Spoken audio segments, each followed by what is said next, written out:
Hello, everyone. Welcome to today's podcast at Health Tech with Purpose. And today's guest is Vinod Sawantwadkar, CEO of Jehangir Hospital, one of the oldest and trustworthy hospital out of Pune.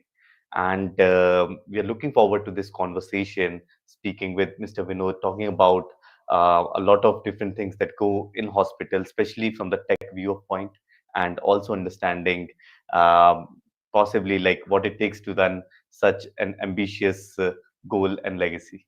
So, welcome to today's podcast, Mr. Vinod. How are you today? I'm very well. Thank you so much, Ayush, for having me here, and thanks to your complete team for inviting me.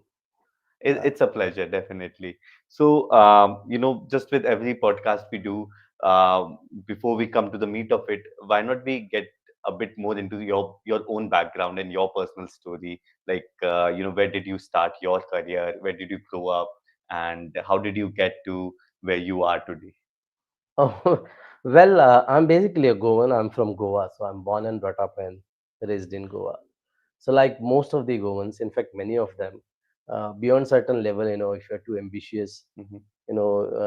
and that's what happened with me. So, I moved out of Goa, post my post graduation, Okay. and I started at Bangalore, and then I joined a group of hospitals, and I traveled with them at various places, right from Nagpur to Nasik to Bombay, and I had a small stint at Goa also working with them. Okay. So for me, it's almost been close to 2 decades, Mhm. close to 2 decades Okay. in healthcare, Mhm. and only two of the organizations. So I worked with Wokhad Okay. group of hospitals, and now I'm with Jangir for almost close to Mhm. 5 years.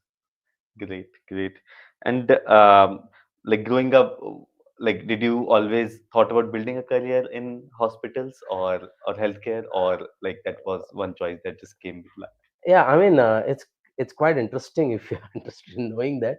I never thought that I'm going to, join healthcare Hmm.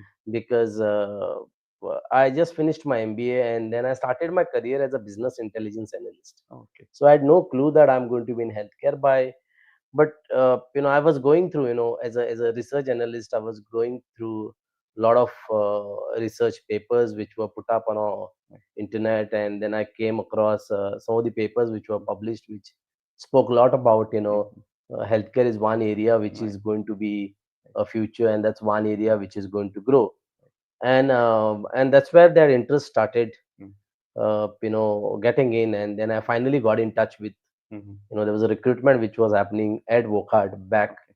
those days in 2008 at Bangalore. Okay. So I joined Wokhard, and I'm not a medico. Right. I've not studied medicine. Okay. Neither I've done a formal, Okay. hospital administration program. The Hmm. only way to, get with the energy and the passion was into marketing. Okay. So I started my career in healthcare marketing, Okay.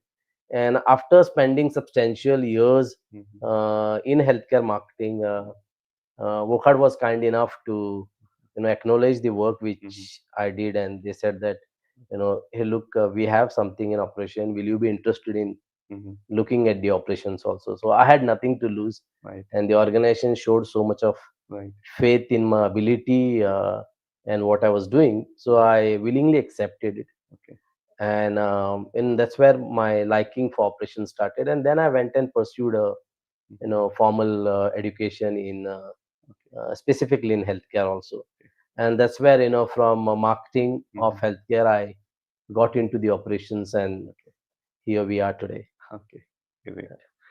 So, for the people who do not know about Jahangir, because there are a lot of people joining online all Yeah, over. So, yeah. tell us a bit about Jahangir Hospital and, the things that you do, the passions that you are, as a vision and mission of Jahangir is today. Yeah. See, I mean, Jangir, in Pune, at least it is synonym to, healthcare, but this is for a benefit of a larger audience. It's one of the very oldest hospital, I would say, in the region.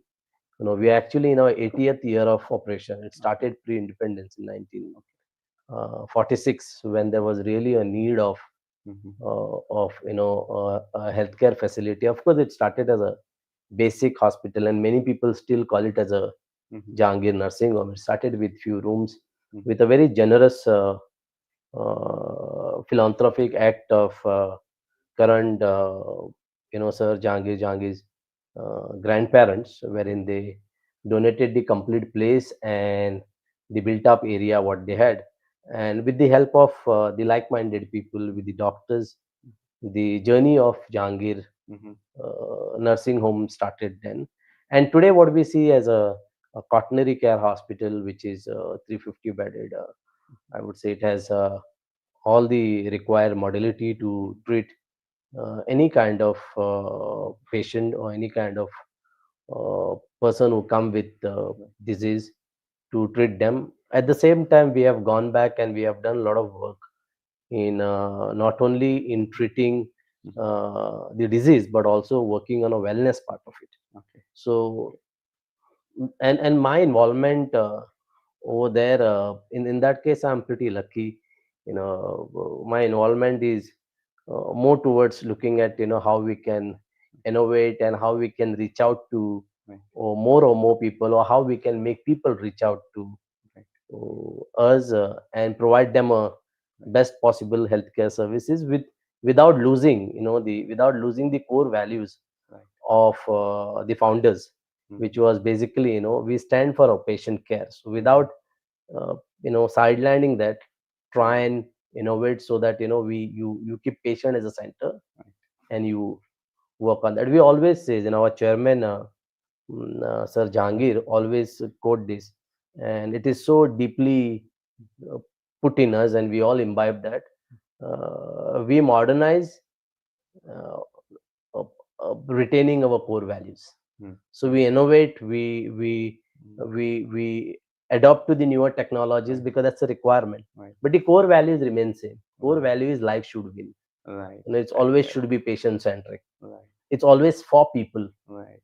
Right. So these are the few P's. Right. We keep it with us. Right. Right. So, if I were to ask a follow-up question to this, you mentioned about having the patient at the center of care. Um, so, from your CEO's desk, how difficult or easy you find, being able to maintain that balance with, all the different things that are coming in, the technologies, new technologies coming in. So, how do you, on a day-to-day decision making, like how do you keep that vision aligned?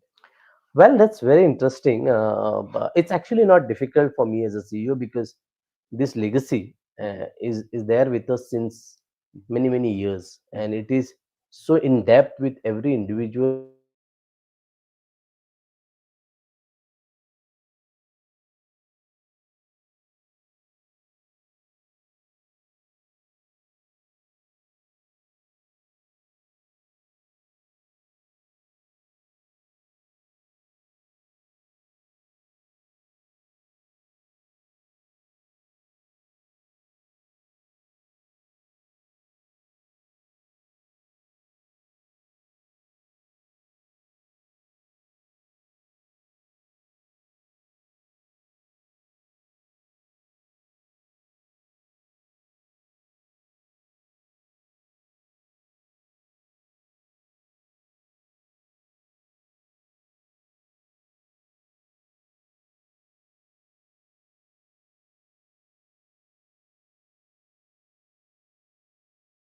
this organization. And these two areas, from a treatment point of view, is very important.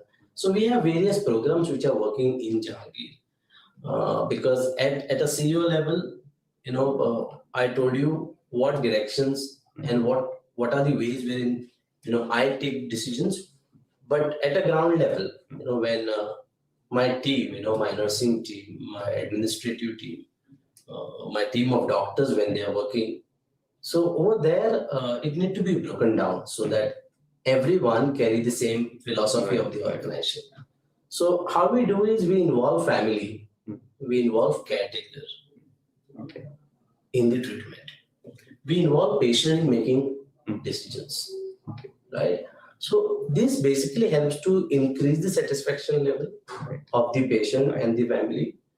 this also makes the communication very transparent, right? And since all these things are involved, it also helps you, in a better care output. Right. And because the ownership is together. Ownership is together. Yeah. We understand the preferences of the patient. It's very important that you involve them, you listen to them carefully. And they have to be at the center of the treatment, because you are treating them. Right. So it's important to listen to them. It's important to counsel them.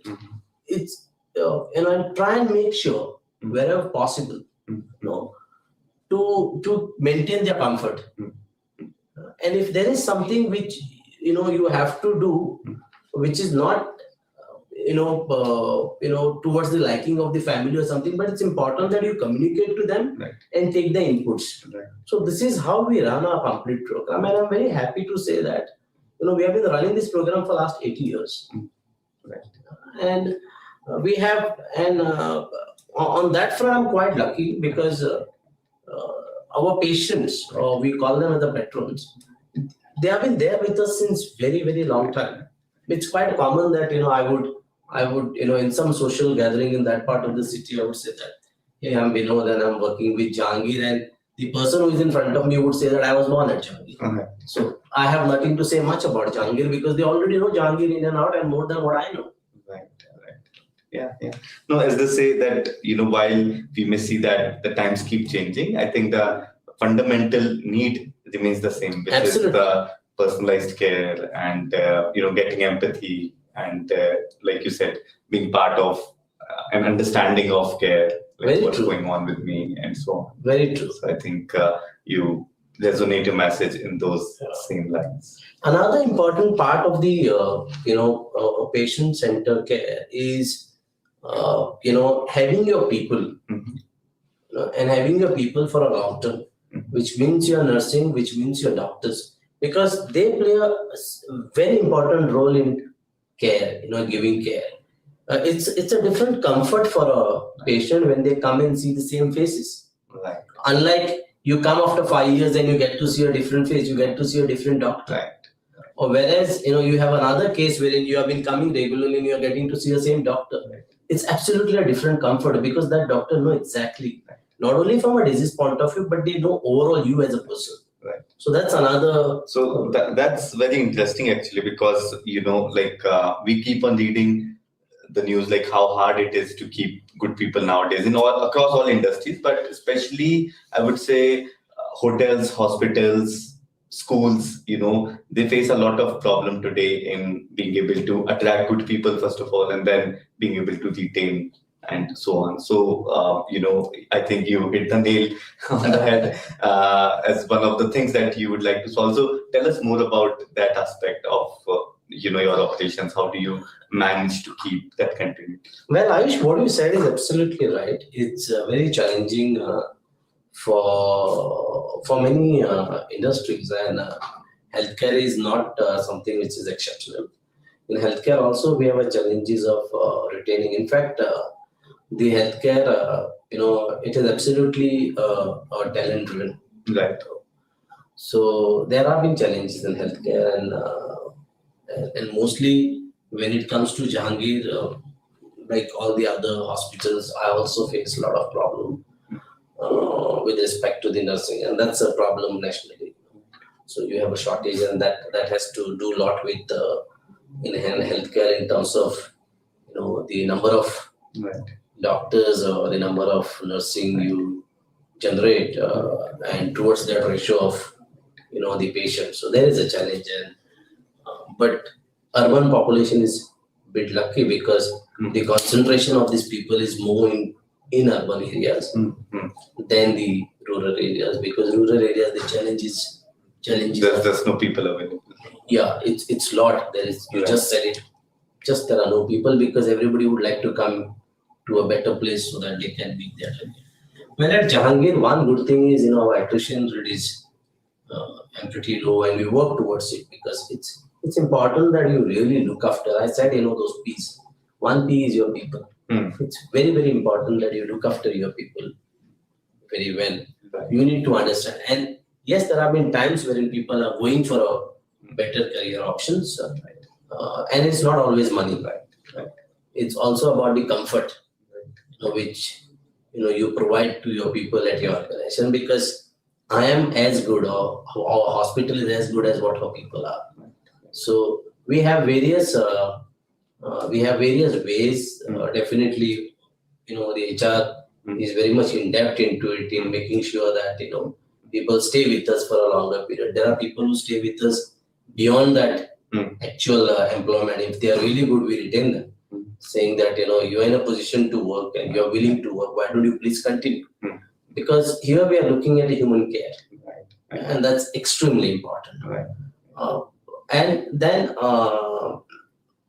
at my level, I also keep interacting with the people. It's important to listen to them. Like I said, it's very important to listen to your patients. It's extremely important for you to listen to your staff. They are your colleagues. They are your team. And when you work together, nowhere it is that every time it will be the way how you want. Sometimes it may not be the way how you want, but you should have those listening ears.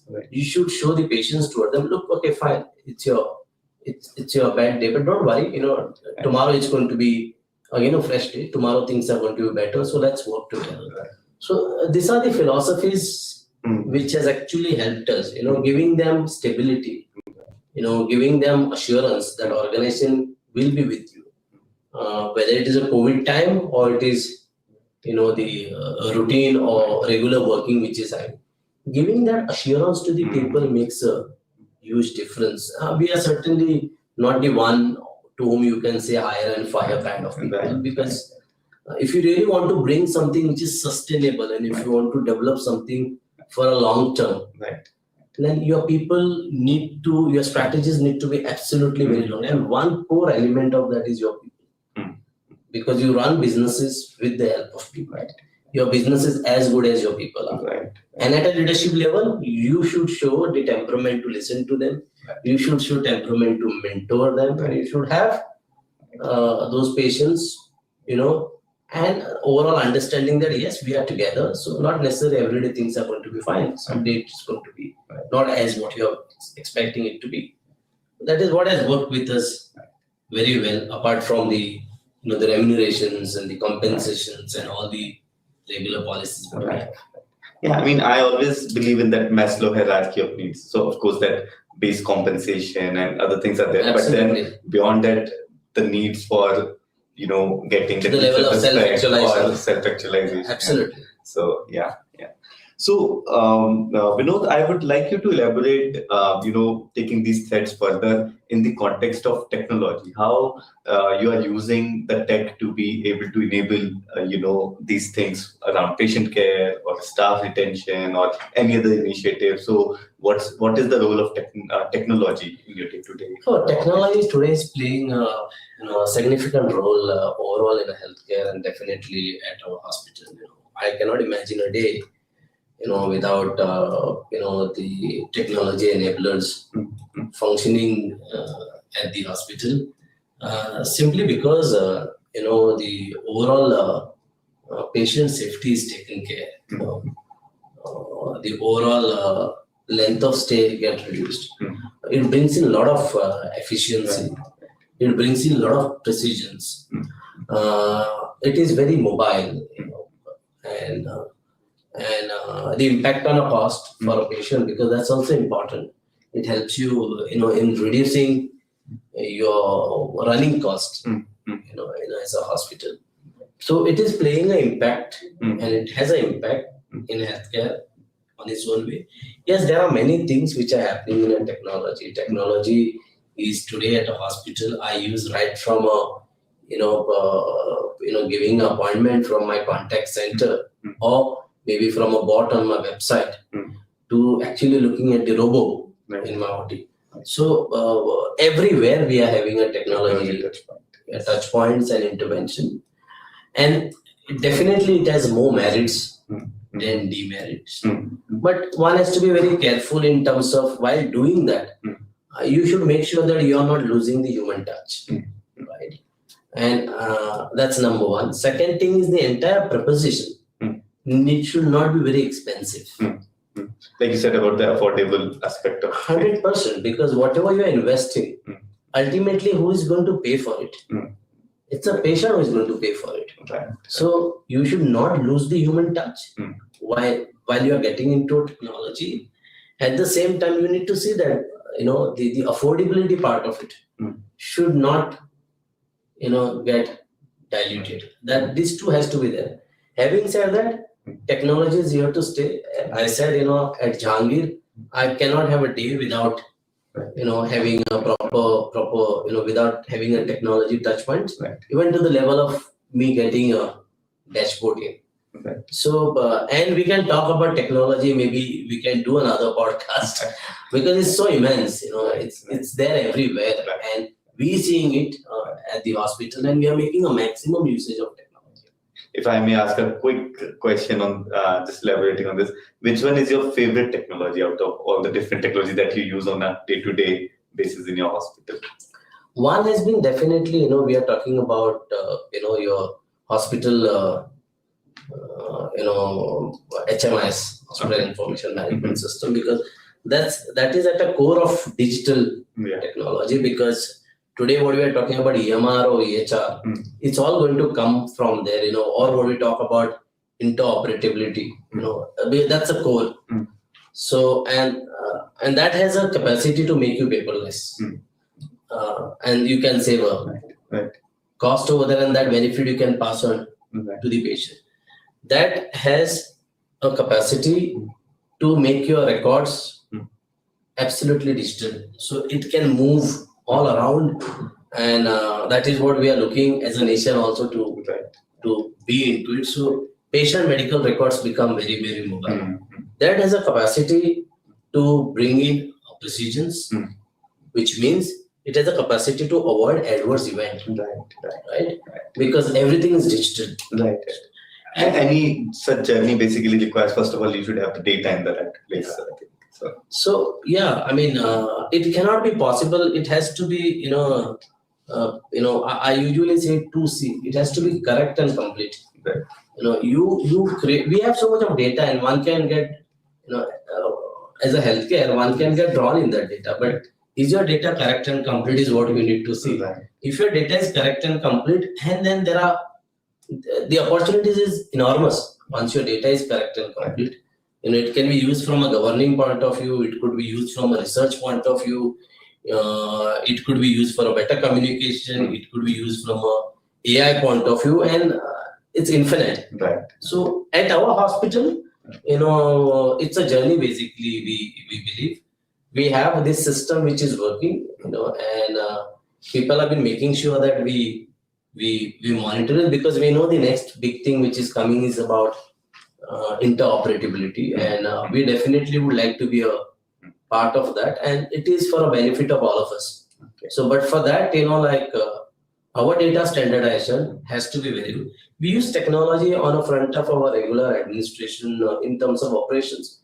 We have a concierge which is there in the hospital. We have a portal management system which is also there in a hospital, which helps us to reduce to reduce in terms of the, or let me put it, it helps us to bring in better efficiency and effectiveness. So like this, we have many places where we're using technology, right from booking OT to booking an appointment, all these areas. Apart from that, we have a technology usage which is happening in our clinical side, or in terms of our equipment side also, because you need to advance, because technology has a deeper penetration there as well. Right from your diagnostics modalities to your therapeutics to your surgical modalities. So we are investing a lot in these areas, because ultimately it's going to benefit your patients. It's going to benefit your team, because you will be able to treat your patient with more precisions and maybe with a lesser time. So we have a technology penetrations happening there. Apart from HIs, if you're asking me what is second, which is very close to my heart, is basically medical equipment, which I'm looking at, and I'm quite bully about the robotics, which I'm actually looking at how we can develop a good program in robotics at Jehangir. Okay. Great. So one thing, and this would be a question I'm asking on behalf of the tech community, that how they can co-innovate with an institute like Jahangir, or if they would like to have a solution being used at Jahangir. From your side, what are things you want them to be prepared? If they want a buy-in from you to be able to use the solution at Jahangir. So what are those checklist items or things that you would like that are sure shot first of all, so as to get an entry to be able to be able to provide a solution? Or let's say someone is a robotic software, for example, but how what would be the questions that you would like to make sure that it is happening before it can go live in the institute? Well, it's a good question, Ayush. In fact, even I'm of that opinion that the group of people who are involved into developing the technology and hospitals actually need to collaborate, Right. and develop something. Few things could be in general for everyone, and few things could be very specific, Right. to that particular hospital, because every hospital is very unique, Right. in its own way. Although we have a lot of standardization processes. So, and then this could be split into two areas, or maybe in three areas. One is pure operations. We need to see, because in pure operation itself, there are several touch points, many touch points, right? And then second areas are basically, the treatment part of areas. Over there also, there are many touch points. So, and we can take one particular subject. It could be very simple, very, very simple, but it has a huge value when we, from a patient point of view, is delay in discharge time. Right? So, I'll just tell you very quickly on it. Imagine you have been discharged, and doctor has said you are fit to go. Right. At 12 in the afternoon. Right. But you're still sitting in the hospital till 5 in the evening. Right. That's a common occurrence, I think. But that's a big problem. And imagine you're coming from maybe 50 kilometers away from Nice place. So by the time you reach home, because you need to have your all other logistics to be organized. Right.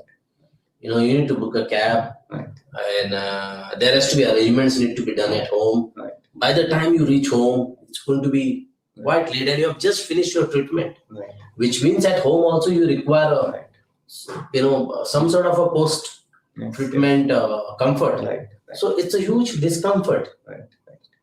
But I just said is a small example. If somebody can create a very robust program on this, it's going to be wonderful for any hospital. Right. Because in this there are various dynamics. You have insurance. Right. You have your people who are paying on cash. Right. You have some government schemes which are working, and there are various other things which are there. But I'll give you a very small thing, and that could bring a huge discomfort, but a huge comfort for a hospital if somebody works on it. And as a CEO, I'll be very happy for people if somebody comes and tell me, look, here I am. I want to study a complete process with the intention is that I would like to reduce it by 50%. So that's a big benefit for a patient, for a hospital. At the end of the day, I want my patient to be happy, right?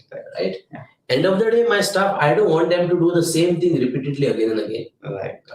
Because then you chase a turnaround time. Right. But if you have everything in the system, the staff is happy, patients are very happy because they are delighted. So the organization is very happy. Right. Makes sense. So, Vinod, I'll switch to another gear to ask you more about the future. So, what you see as upcoming innovations, or let's say, what is your vision of health in 2030? So, what are the trends that you are seeing? When I see the current hospital scale, that is definitely going to increase, because we are right now disproportionate in terms of number of beds towards the number of patients, Right. the ratio. So definitely that has to grow, and I see that is going to grow. I see more hospitals coming up. Right? The existing hospitals definitely is going to increase their capacity in terms of beds. I see a newer trend of disease patterns also, coming up. I see, non-communicable, piece to be, increasing, and so the healthcare system would also develop in terms of how do we take care of this problem, or how can we provide a solution to this problem. I also see a lot of preventive space also growing, because people are becoming more and more cautious. People are becoming more and more careful, and people want to be, as I said, they want to be at the center of a care. Right?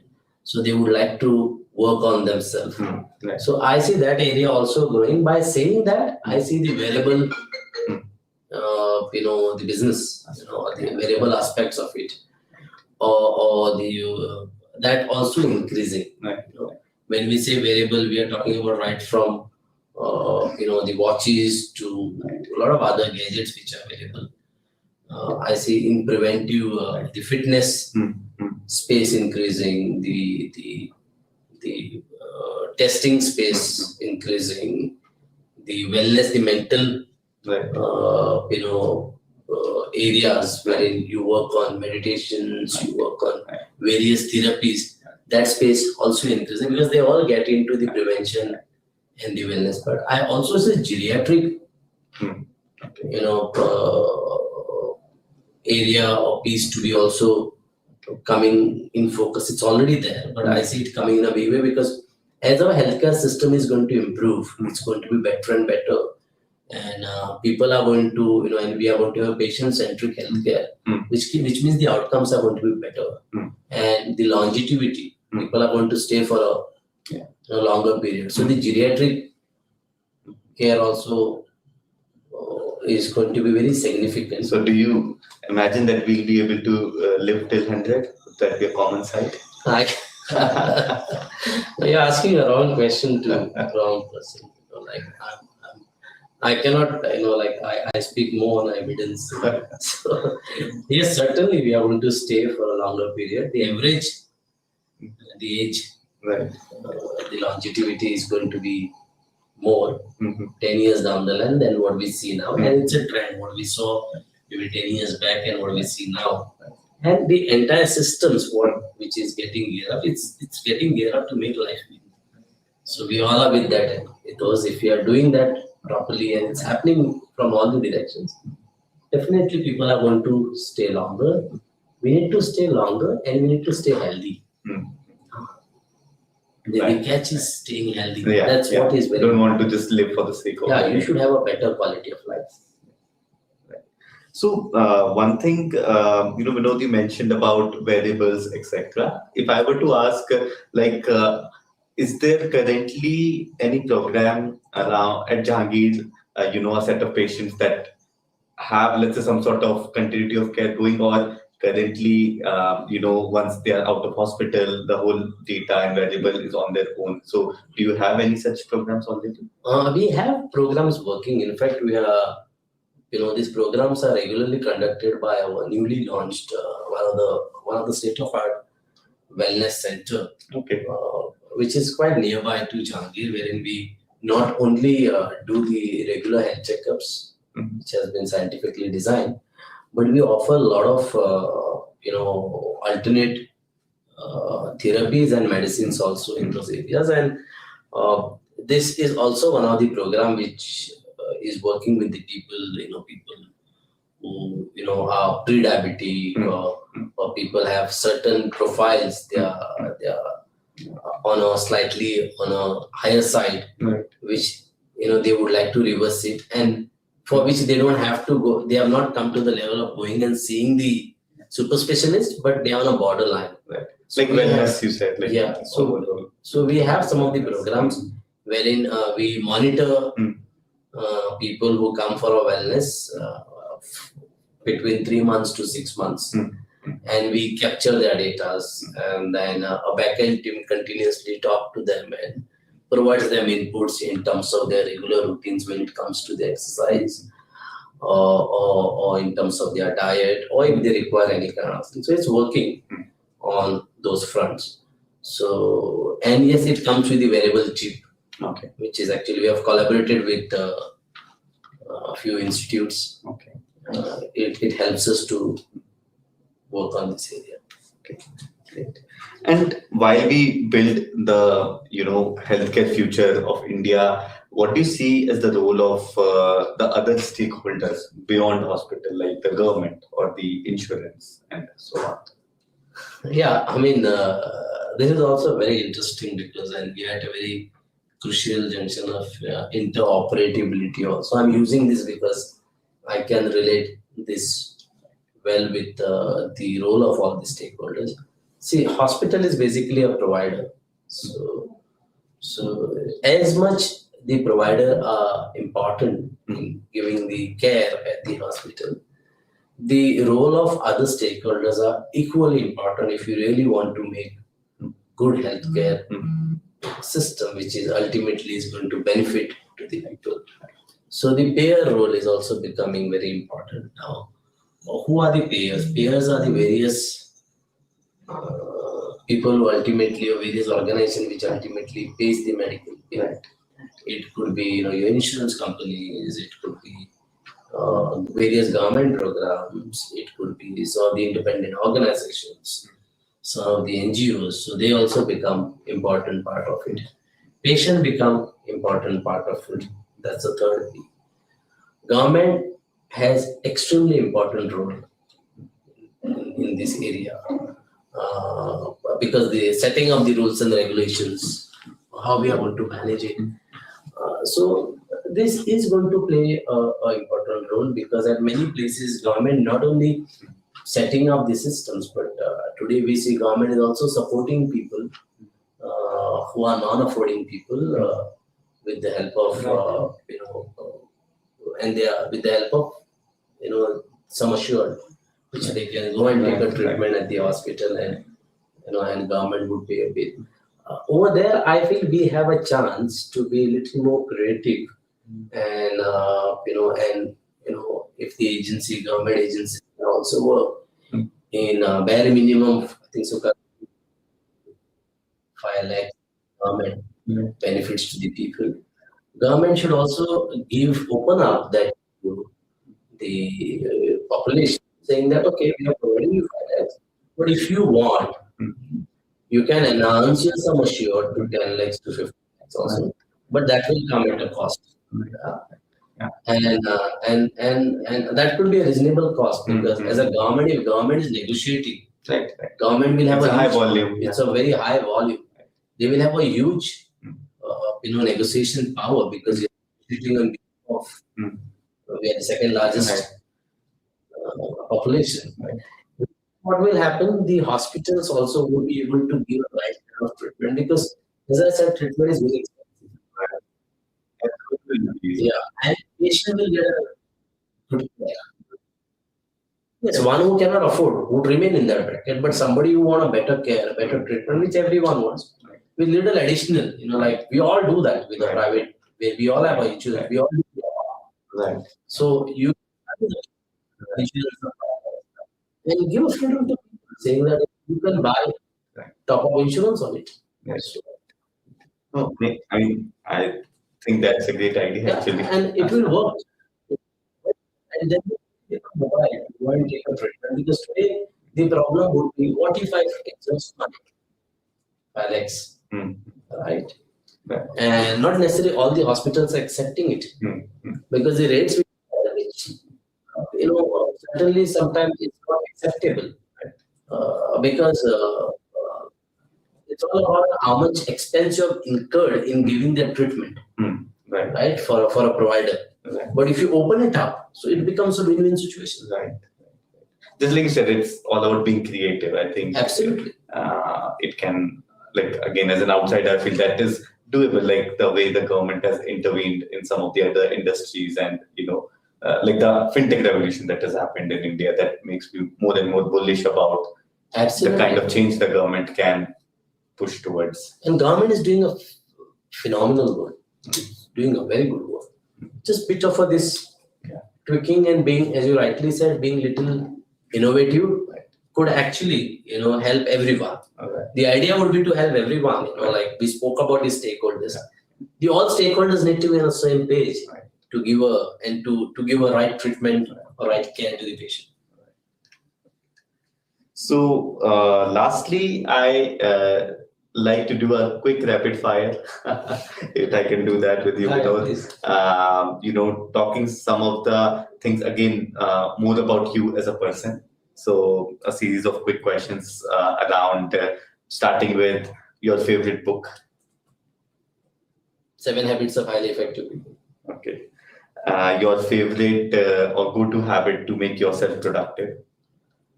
Learn one day prior. Okay. Your way to remove all like relax, basically your way to relax, your go-to. Evening walk. And your idea of vacation or your favorite destination. I'm actually thinking of that, but so far I'll end up spending time at my hometown. That's Goa. Okay. So being at home also, it's a vacation in Goa. Great. Well, thank you so much, Vinod, and it was a pleasure hosting you. And I think we have a great treasure of knowledge collected today, especially coming from the horse's mouth, directly telling the how hospitals work, how hospitals look up to technology, and the kind of needs that hospital look up to for any innovator that is looking forward to solve and be part of the change that is happening in the healthcare industry. Thank you so much. Thank you so much, Ayush. Thank you so much for having my pleasure. Thank you.